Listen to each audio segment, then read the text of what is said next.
You guys have Kim Pick Moni to thank for today's video. Yes, he asked a very simple question on stream just the other day. What is rest attack? And immediately I realized, hey, somebody hasn't really explained this term as it relates to the game Football Manager. So on today's show, I'm going to try and explain why an understanding of this will help you identify good and bad transitions in the game.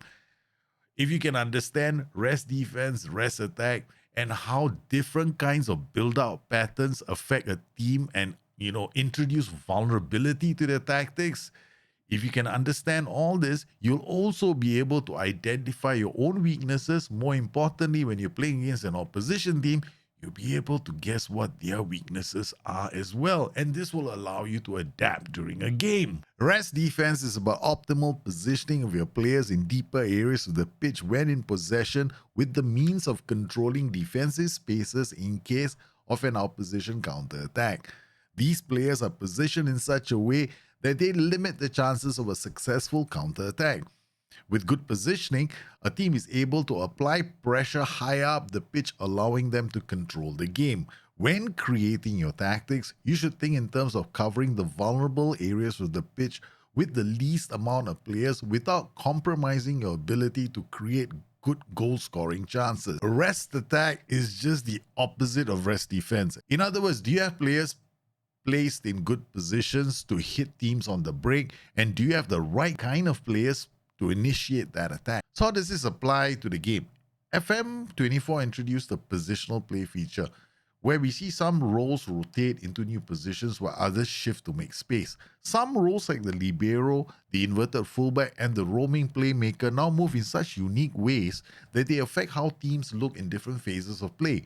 This affects your rest defense, and understanding how some of these roles are moving will allow you to set up your teams in good ways so that you can have a solid basis for your attacks. We also need to expand our mind when it comes to the term tempo. Most people think of tempo as how fast or slow you build up your attacks. But tempo in football theory is actually how well you build up your attacks. Whether you can pass the ball seamlessly from defense into attack and create a goal-scoring opportunity. Disrupting a team's tempo literally means, can I force them into a plan B? So as they're building out the attack, maybe one of your players presses and you got another player tight marking the opposition player, forcing them to play the ball back to reinitiate that build-out play. When that happens, you've disrupted the tempo of your team. In positional play and in rest defense, the goal here is for you to have your players positioned so well that when the team is building out their play, they run into trouble. They are forced into looking for another alternative route. And this allows us to create tactical systems with high possession without having to run around and chase after the opposition, because your players are positioned so well that even when they want to launch a counter attack, you're mopping up the attacks. So the goal here is to, create a build-out pattern that gives you the best rest defense. In other words, as you're building play out, if you were to lose the ball, your players are optimally positioned to win the ball back. Yeah, you got your vulnerable areas covered against the counter attack. Very quickly, let's take a look at some formations and what their build-out attack can look like. Here, we've got a 4-3-3. Now, this is a common configuration where we're using fullbacks and wingbacks. We've got two central defenders and a DM. Now, if that DM happens to be a roaming playmaker, we don't have very much of a rest defense because those fullbacks and wingbacks will pivot towards the side of the attack. So if you're building attack down the right, then they will pivot higher, leaving the flanks vulnerable. Now, if you use a roaming playmaker in the DM slot, even that position gets vulnerable. So, your build-out patterns with this particular formation require you to have really good ball retention. But if you lose the ball whenever those wingbacks are high up the pitch, the entire flank gets vulnerable. There are other build-out patterns as well, and I've covered this in a post on the SI forum. So if you want a bit more information on different kinds of build-out patterns, go check out the post on the SI forums. It's called Rest Attack, Rest Defense, and the Rest of Positional Play Football. Today, I'm going to focus on my favorite rest defense, which is basically a 3-2 build-out or a 3-1 build-out. It creates a wedge-like shape when we have possession of the ball. And if you are regular followers of my Destiny live stream on Twitch, you probably are familiar with this because I'm always talking about rest defense and rest attack at all my streams and how the tactics are transitioning. So this could be a good recap for you too. And if you stick around long enough to watch the whole show and you hit a like and a subscribe, I really appreciate all of you. Wow, you stuck around. So I'm going to use highlights from a recent stream where I was explaining how the transitions look like and what I'm trying to spot during the build out phases to tell me whether or not my rest defense looks good.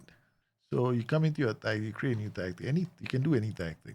So you come in, create. So let's go 4-3-3, right? Okay. You got 4-3-3 shape, right? You create a wedge. So what's a wedge? A wedge is whenever the ball moves to your defenders, past the defenders, you want a shape that looks like this. Right? A wedge.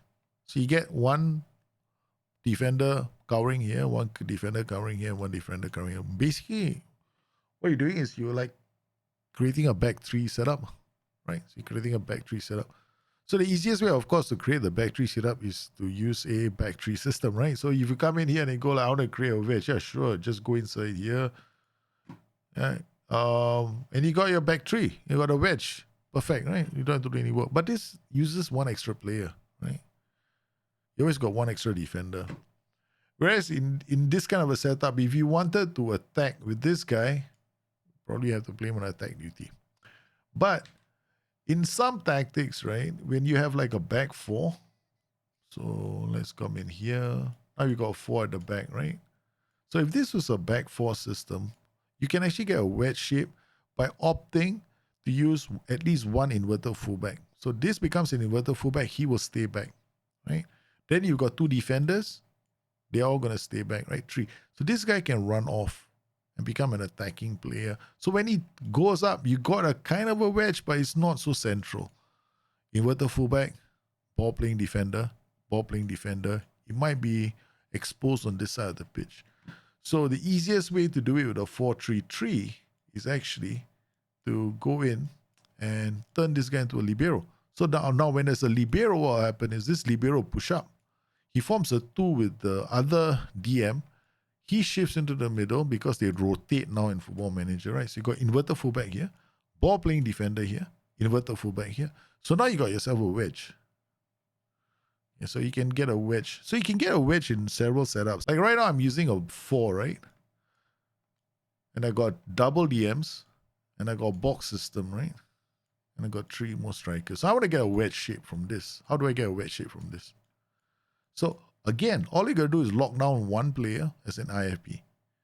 This guy goes forward. Now I got my wedge. Now this will be slightly more, there'll be a bit of lopsidedness because it's not perfect, right? Because we're using one guy to go up the pitch. We're not using a libero here.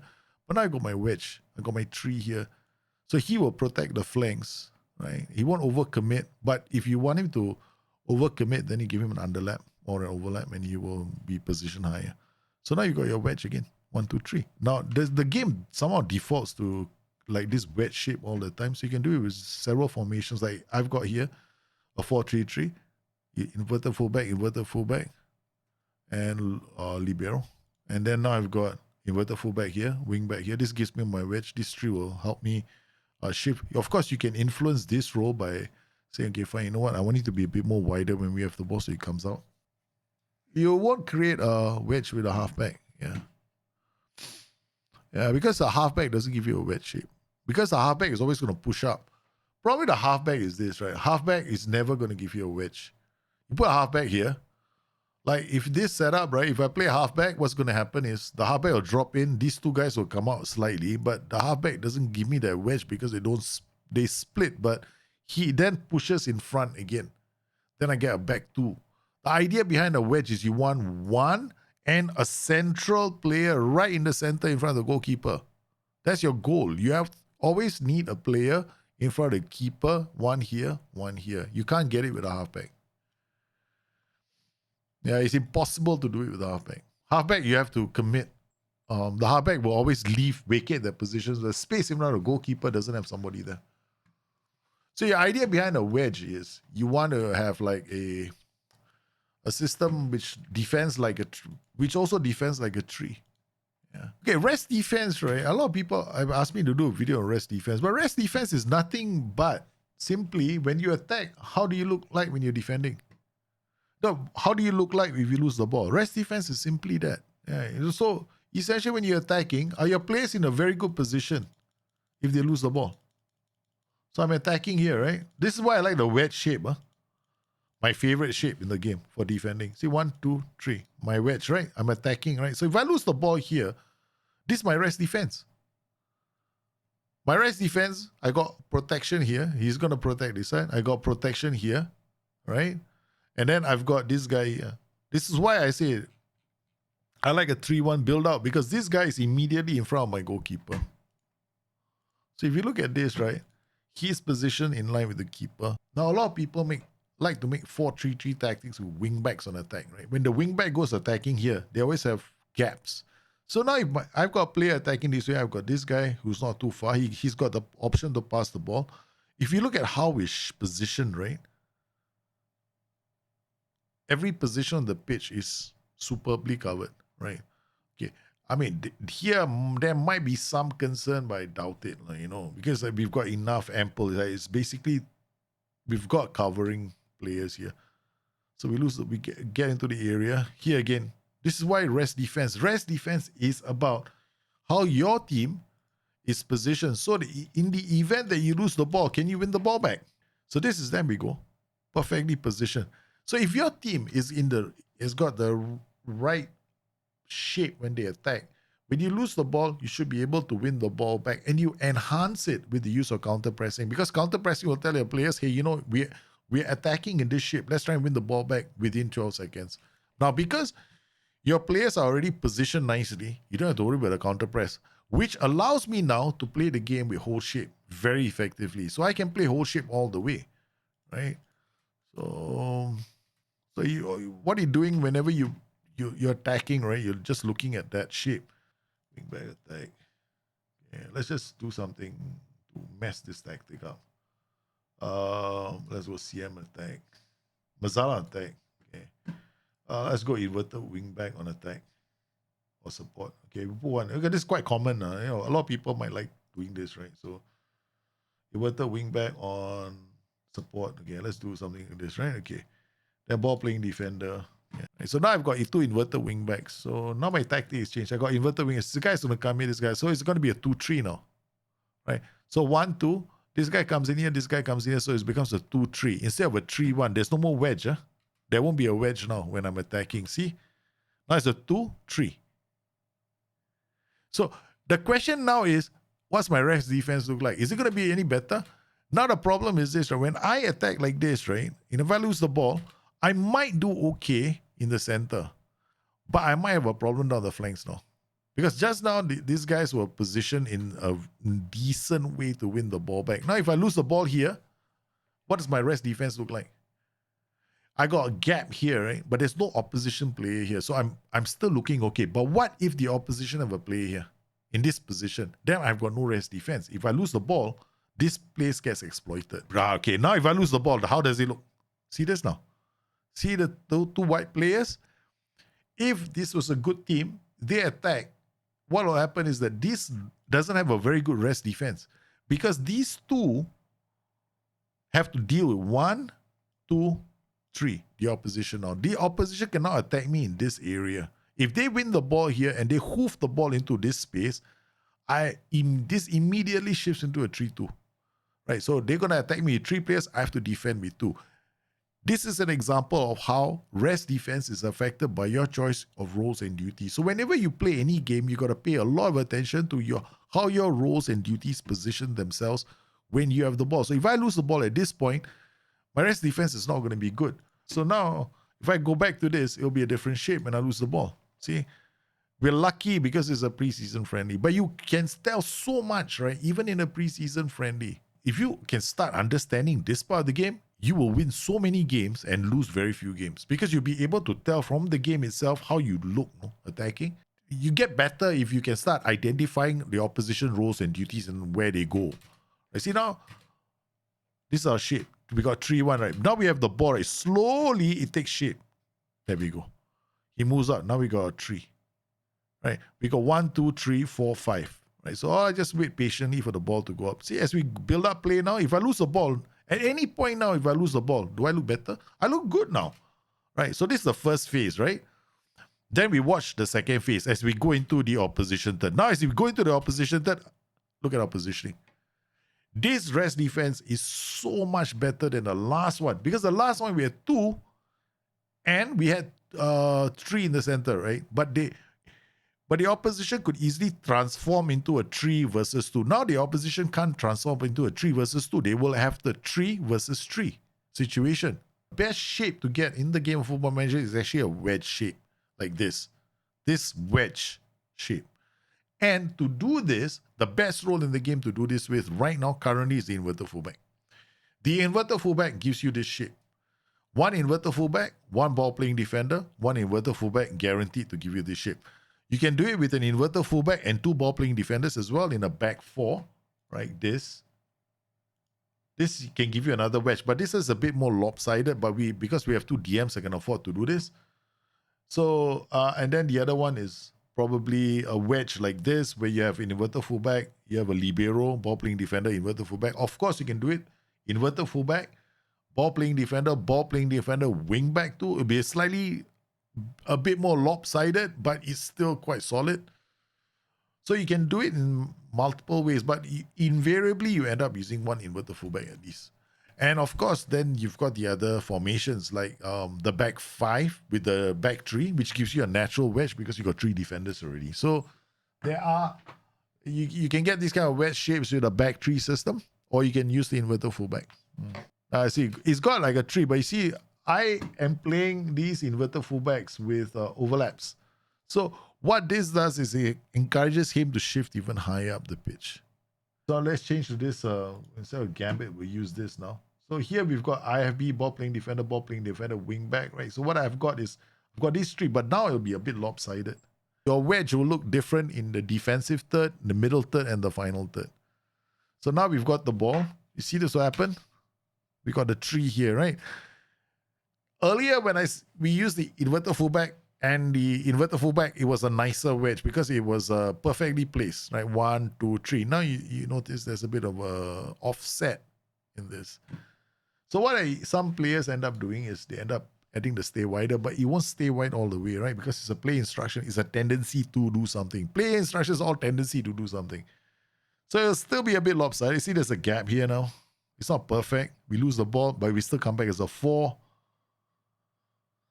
Goalkeeper gets the ball. He throws the ball out. You see the 3 straight away. He kicks into the 3 immediately. Then we got the 1, and this guy is a wing back. He goes up. You see the gap now? It's not perfect. When we use an inverted fullback, he's here. This guy is here. He's still in line with the goalkeeper. Okay, there we go. Now you can see it's not perfect. It's still a 3. But once he gets the ball, he's going to launch off, and then we'll have our 3 here. So you get there. See, 1, 2, 3. There's still a bit of a wedge, but it's because I want this guy to be the attacking outlet in this tactic. So you can get a bit of a wedge, but you want a perfect wedge, use either inverted fullback, Libero, inverted fullback, or you use a back 3 system. 1, 2, 3. See the shape? It's not as wide as the one with the it's not as wide as this, right? So if we swap back to this, you'll notice that the shape is very different. So if you're going to play with, if you want to try and understand what rest defense is, rest defense, very simply put, how do you look when you're attacking? Your setup, your boy. So you won't see it from here. The moment you get the ball, we have changed tactics already. Yeah, we've changed tactics already. So you can see the shape coming in now as we're attacking. But I've got overlapping fullbacks, right? So see the shape here? This is what I mean. This is the perfect shape for the rest defense. When I'm using inverted fullback, and a ball playing defender. Ball playing defender in line, almost in line with the goalkeeper. He's going to shift to the left now because of this joker here. Okay. And this is the Libero. See where the Libero is positioned and the DM? So you get this wedge, you get this offset. And then the perfect positioning for your team to attack. So we looked at a 4-3-3 and a 4-4-2. What about rest defense with other formations and with teams that might be lower league sides? I've got a Gloucester save. We've been using a couple of tactics. Let's take a look at some shapes that my team can take up while we're attacking with the ball. Quick context, we have the worst attributes in the league. I mean, literally single digit in most cases, and hot favorites to go straight back. Rest defense, essentially, it's all about how we look when we're attacking with the ball. It helps us understand our attacking transitions a bit more effectively. Now, when it comes to defensive transitions, rest defense plays no part. I mean, when you are defending for prolonged periods of time, it's your formation, the roles and duties you've chosen, and your team instructions. Each of the formations I use will have a different shape when we're defending. Here we've got a 4-4-2. When we defend, it defends like a 4-4-2. When we attack, there's a bit of a stagger in the middle. That's like a Z. We got the AP here. We got the ball winning midfielder here. The Libero pushes up slightly, so we get a zigzag pattern in the middle. We have a winger and a winger on attack, and a back three that forms a wedge. Then we also have a 4-2-4. Now, this is very simple. I mean, we sit back in the mid block, hit teams on the break. We defend largely with 6 roles at here. And finally, we got a 4-3-3, which I'm not too keen on using when I'm in a lower league, because I honestly believe it's better to defend banks of 4, 2 banks of 4, and to counter attack with at least 2 strikers. Here with our 4-4-2, when we're defending, you can see we drop into a 4. And then once we win the ball back, the wedge starts to form. We've got a 3 here, and then it shifts. Our Libero moves up, and our ball-winning midfielder drops deep. We get a zigzag pattern here on the right flank for us to build out play. The ball goes to Bowlewin, and then he slips the ball. The defenders make a mistake, allowing Sean Spence to come inside.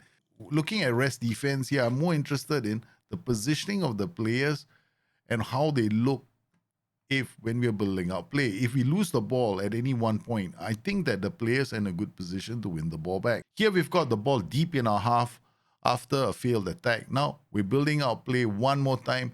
As you can see here, the important thing is, if I lose the ball here, am I overcommitting myself? Do I find myself in trouble? This is what I mean by rest defense. Where are are the players behind the ball in a good position to help you defend? Yes, we are. In fact, it looks quite solid. We managed to build out play. Bowlewin gets inside and sets up Sanderson for our next goal. For our next match, we're actually playing against another 4-2-4. So we're using a 4-2-4 versus another 4-2-4. We have 2 wingbacks on defense. Now, if I were to play with 2 wingbacks on support, the flanks would definitely be a bit more vulnerable when I have possession of the ball. So as I'm attacking with the ball, you can see we've got 4 players here. We have 4 players behind the ball. We got 2 in this position, which explains why in this tactic I play with a lot of pass into space. Because honestly, I don't expect us to be overcommitting. So as I'm attacking down this line, I actually have 3 players in a decent position to help us win the ball back in case we lose the ball. I only have to worry about whenever I lose the ball on the flanks, then I just have to worry about that flank, making sure that that defender there is spacey enough to cover the flanks. Thing about Football Manager is you just have to learn how your roles and duties defend in its 2 phases, when you have the ball and when you don't. Now, we don't have the ball. We got basically decent defensive shape. We got 4 here, and then we've got a 4 in midfield. They drop, and you can see the banks. They're pretty solid. We're not overcommitting ourselves, forcing them into trying to play the ball back. You know, the press works well. We lose a player too along the way. But, you know, during this entire phase when we were attacking, our players were in a decent position should we lose the ball. With this tactic, it's basically a simple form of football ideal for lower league. We got 4 behind the ball. We got 4 attacking the line. All we got to do is drop those balls behind the line and try and see if we can put ourselves into good positions to score goals. Simple football. Once you understand rest defense, you can even use it to prepare for opposition games. Here, their opposition right flank is definitely an area I would exploit, because this is the most likely area where they could leave gaps in their defense. So I hope that today's video helped you out. Now, of course, I'm going to be around if you have more questions. I'm streaming 5 times a week over on Twitch. You can always catch up with me there in case you have any more questions. I'm always glad to try something different on the stream out just to help you out. You guys stay safe, take care of yourselves. I'll see you again soon. Bye-bye.